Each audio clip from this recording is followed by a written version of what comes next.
Winter, spring, summer, and fall. Every life. So clearly the winter time, the birth of the new year, which starts at the winter solstice, coming out of the void, the birth of you. And as you grow from infant stage through spring, that's kind of like your childhood. And then you go through your summer, which is representative of your adolescence. And your fall time represents everywhere from the peak of your adulthood all the way down to the death of you. Well, how do you measure a human life? Do you measure it by the number of years that a person has been alive? The truth of this is that's not how God measures a human life.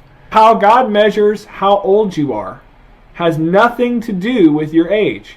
It has everything to do with how far along are you in your life purpose. Have you done what you've come here to do or not? If it's mission accomplished, your life ends. Your purpose is your true age.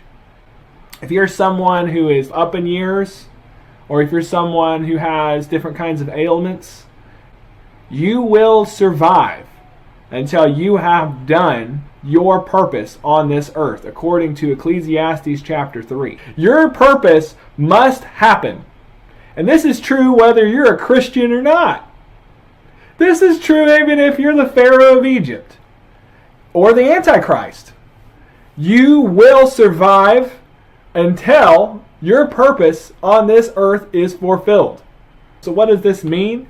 This means you can go about your life with no fear whatsoever of death. And whatever your purpose is under heaven, you will survive until that purpose is fulfilled. That's why you're alive. As a male ages in his life, a male starts off with a tremendous amount of energy. And as a male goes on, he expends that energy until he's more or less used up. And depending on what kind of man you are, depends about how used up you're going to be later on in your life. Some people use it all up early on. You probably met a lot of men like that. They had a traumatic spark early on, but they kind of putter off at the end. And then there's some men who start off early in their life and they don't say a whole lot. Their temperament's kind of quiet and they hold back until later. And then later on. But for men, if they don't use what they have, it blows up in their face. It gets used up anyway. You've got to use what you have. And depending on what kind of firework that you are as a man, depends on how it plays out. And many people are just firecrackers. Women do the opposite. They are gatherers. They get the opposite. They spend a lifetime accumulating energies. Women are not held as responsible as men are, biblically speaking. Eve was tricked. She was victimized. If Adam would have done the right thing, they would have never left that garden. Because sin in general means something a little bit different from a masculine perspective as opposed to a feminine perspective. You might be born into sin, but there's a limit to that as a woman. There's a reason why the Bible says it's the sins of the father inherited from the male line going back 4 generations. It specifically says the sins of the father from the male line going back. It doesn't say that about the females. Open it up. It doesn't say that about women. You are not responsible for the sins of your father as a woman. You are entitled to the love of God. Men are a little bit different. Men owe God something. It's the sins of the father going back 4 generations. Men owe God. Adam owes God. And it requires a man like Christ, from a man's perspective, to pay that ransom. From a woman's perspective, it's just about receiving the love of Christ. From a man's perspective, you better know God.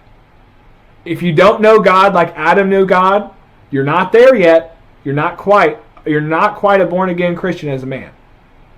You've got to know God the way Adam knew God. You got to know God the way Moses knew God.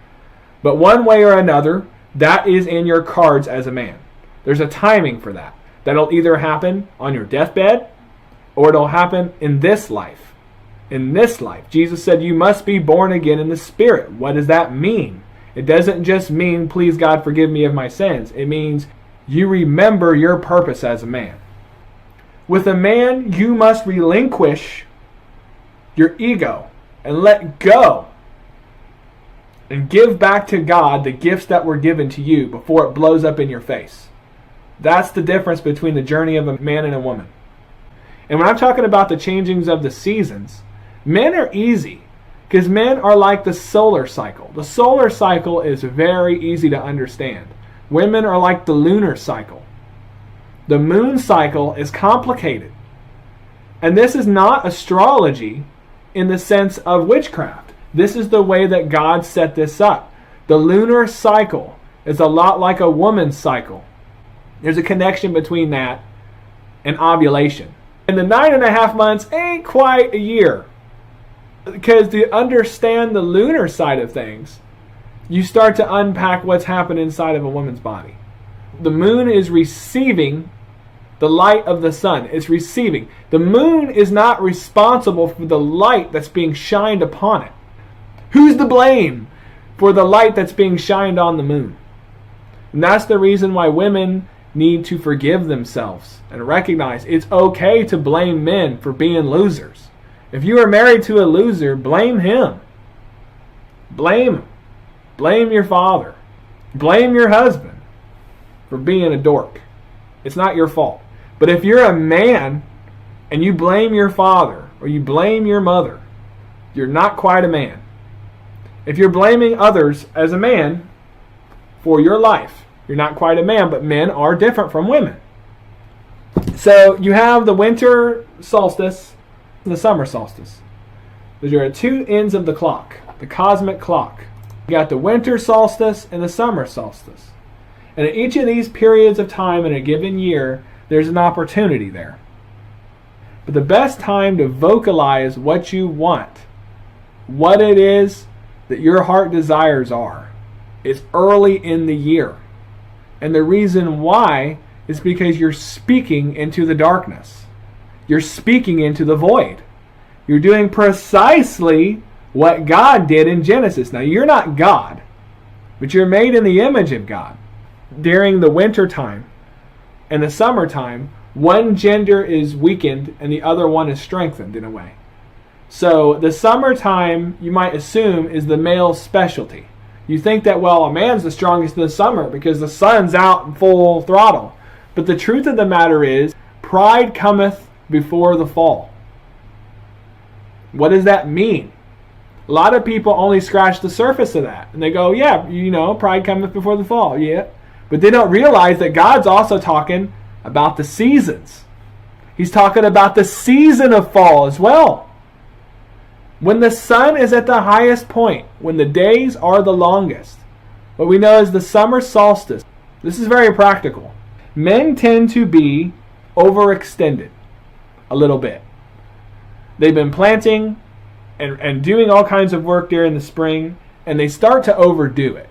They start to overextend what it is that they need to do. They tend to scorch the earth. When the sun is at the highest point, they tend to plant the seeds of their own demise.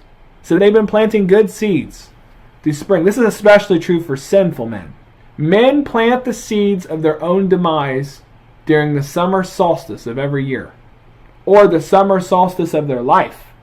We talked about the life, the peak of your life. When you're at the very height of your life, that's when you make the dumbest mistakes as a man. When you're at your strongest. It's biblical. I want to lay down an example. King David. King David, at the height of his glory. King David wasn't exactly Jesus. He made the worst errors of his life when he was at his strongest. The peak, you could say, of his power is when he sowed the seeds that brought down the nation of Israel ultimately. This can be applied also to non-Christians. Because every man follows this pattern in their life. They'll reach a peak of their life, the height of their life, and they will plant the seeds of their own demise. Usually it's their kids. King David's case, it was his kids. Usually it's their kids, but not always. But it's usually the kids that do it. And if you don't believe in God, watch Star Wars. Darth Vader planted the seeds of his own demise as he reached his height as a Jedi Knight. Brought about Luke Skywalker and Princess Leia, which ultimately would mess his life up. Mess up his dark empire. Good for him. At his height, Darth Vader flips to the dark side. At his height, and when he's at his best, he's vulnerable. This is true about Lucifer. You understand what I'm saying? This is true about the devil. This is true about King David at his height. Solomon in all of his glory, wishing for wisdom. At his height, he makes the errors that brings down his kingdom. This is true about every man. There's only one way around this, and that is Christ. And the winter solstice as a man, you need to speak, vocalize what it is that you are looking for, where your heart is. Because just like Genesis 1:1, when the sun is at its lowest and the void is darkest, when you speak into that void, it has the most power. Just like a candle in the dark. A candle in the dark has a lot more power than a candle out in broad daylight. Light a candle, go out at noon, and see how well it works. Light a candle at midnight. Midnight is December. The darkest time of the day is equivalent to the winter of your year. The darkest time of your life, you have the most opportunity to make big changes. The brightest time of your life, watch out. Even Jesus falls under this category.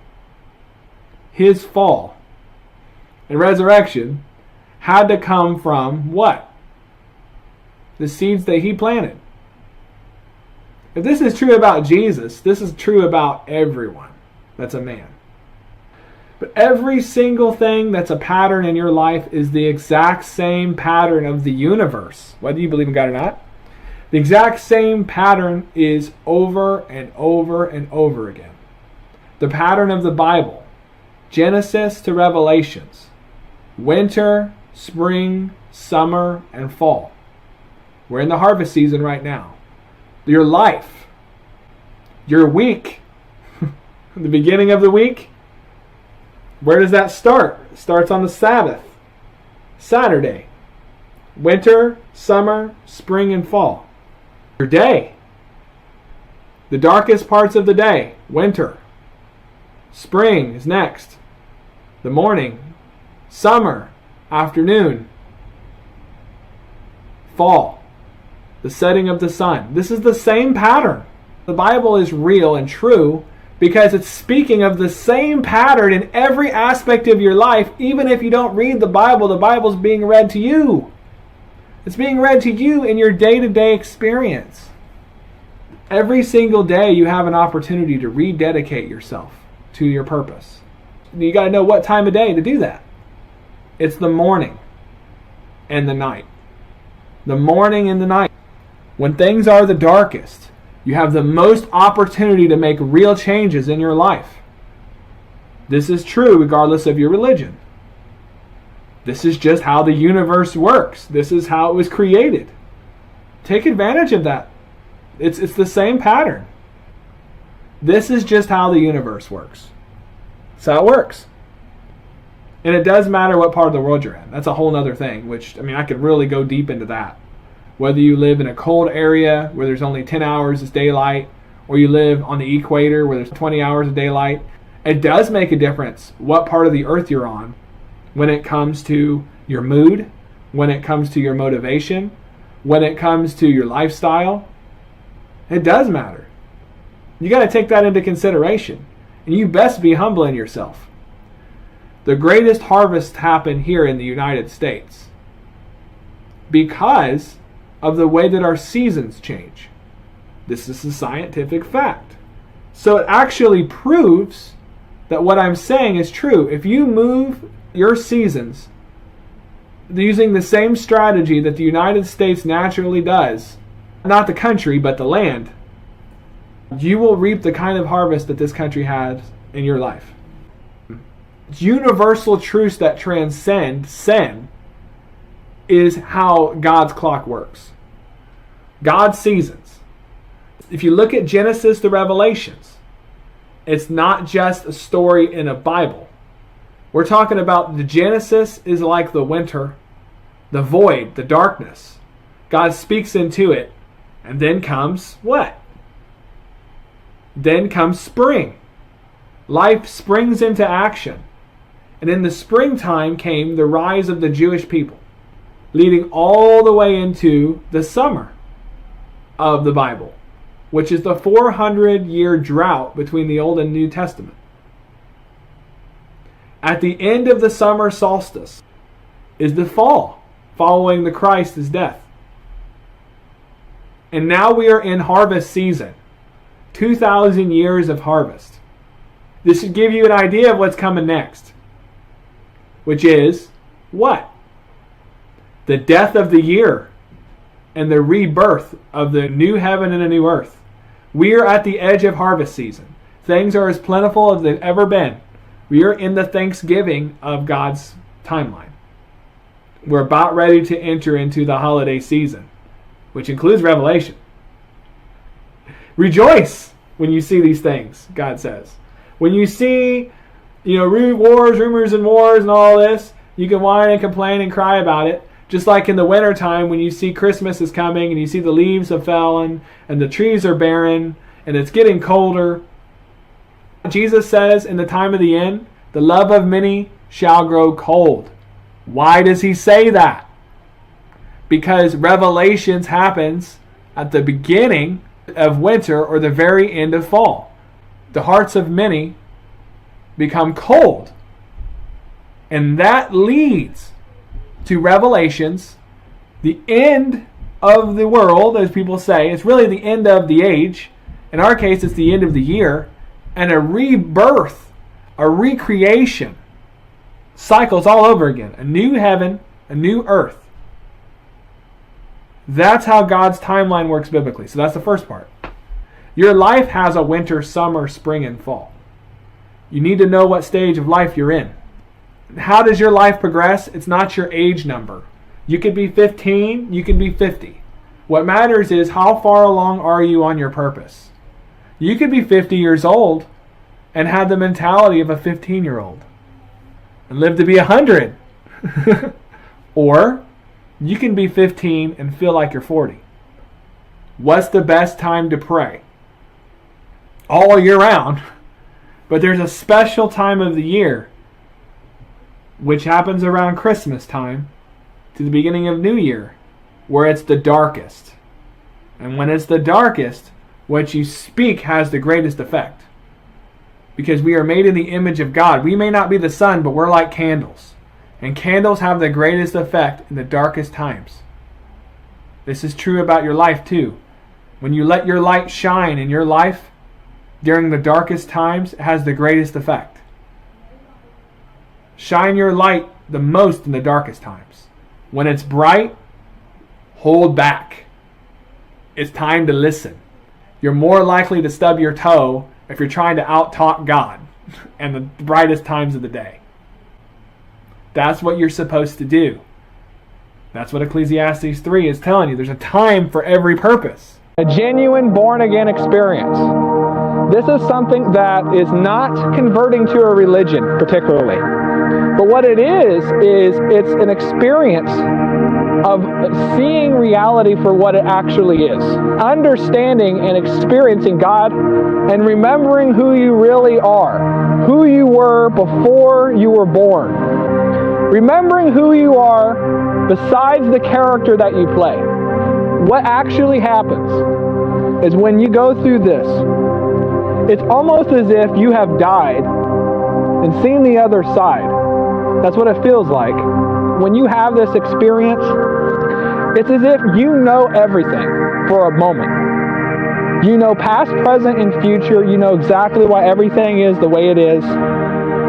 And you understand that everything has to be just the way it is. And it's exactly how your life has been intended to be. It's exactly actually what you want. And when you come back from it, if you come back, because you may not come back from it, if you come back from it, you have to remember who you were playing, the character you were playing. That is a genuine born-again experience. If you have not yet experienced this as a Christian, you need to open up your Bible. You need to take the time and pursue the real teachings of Jesus Christ, because I guarantee you they will trigger this experience.